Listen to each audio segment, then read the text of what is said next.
I think that some of you guys are taking Splatoon way too seriously. Now, before I really get into this, I want to stress that I lead this in the best way possible, and not in a derogatory, oh you suck kind of way.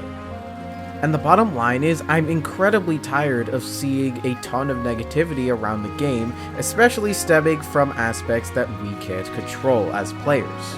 Now, just a disclaimer, this is not a giant Splatoon defense video. I'm not going to just endlessly praise this game to no end. This game has issues that I will talk about. But I'm also very much sick of hearing people say, oh, I'm gonna quit the game because of this one Splatfest that didn't go well, or I'm gonna quit the game because of these matches that didn't go well, or I got matched with X people, or I did this, or things that happened outside of a player's control.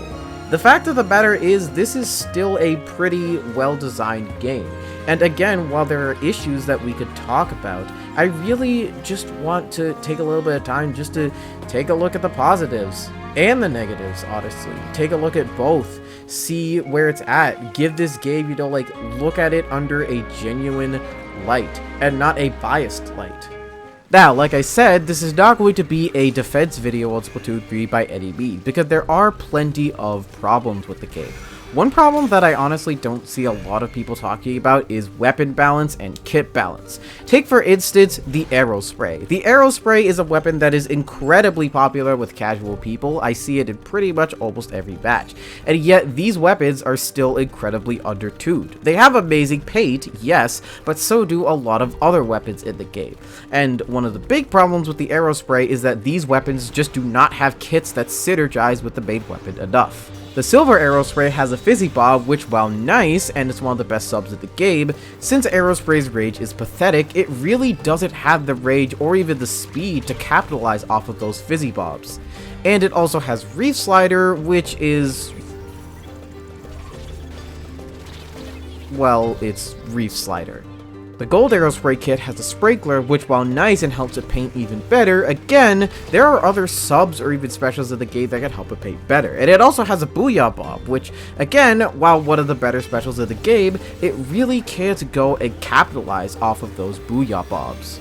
And these factors influence both competitive and casual play. If you're playing casually, these unsynergistic weapon kits just aren't going to get the job done a lot of the time, even if you're playing turf war. And if you're playing competitively, then well, these incredibly undertuned specials and subs really aren't going to do the job for you. And honestly, this is a pattern that I see on a lot of casual weapons in the game.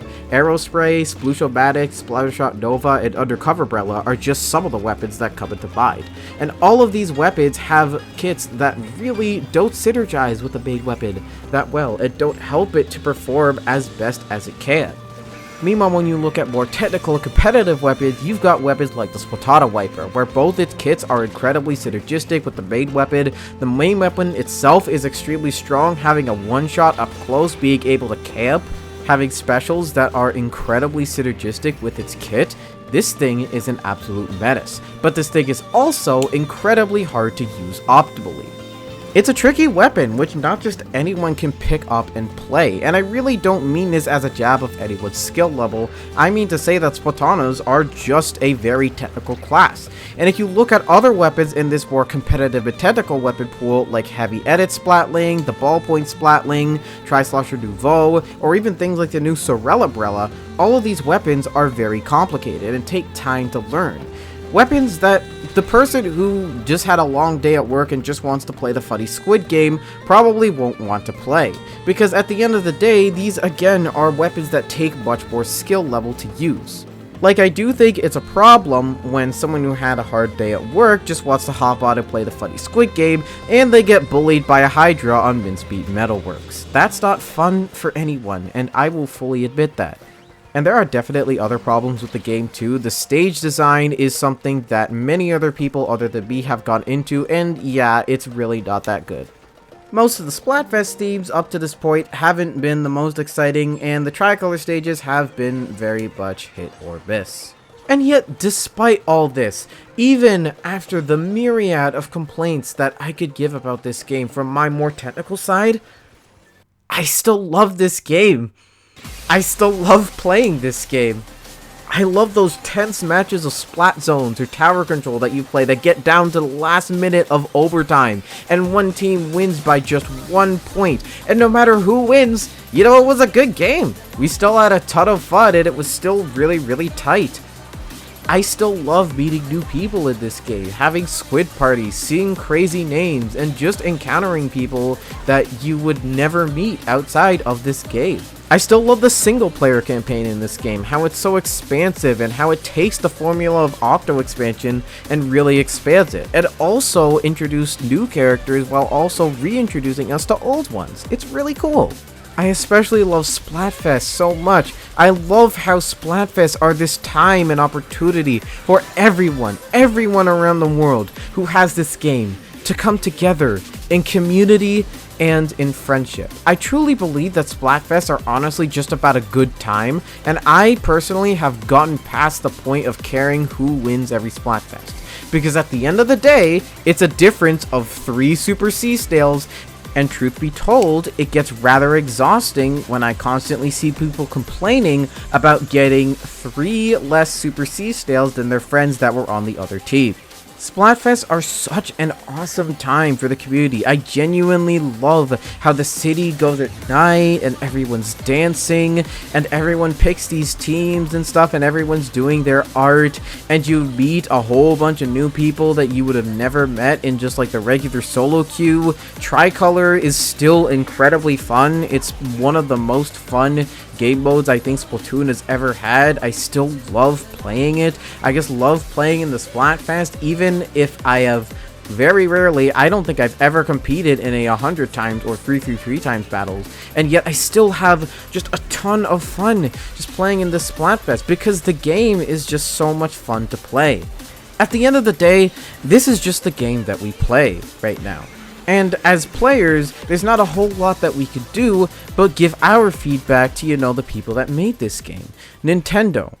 So, if you're watching this video, I think honestly, like, one thing that would really help a lot of people, I think, enjoy this game more is just think about what you like and don't like about the game.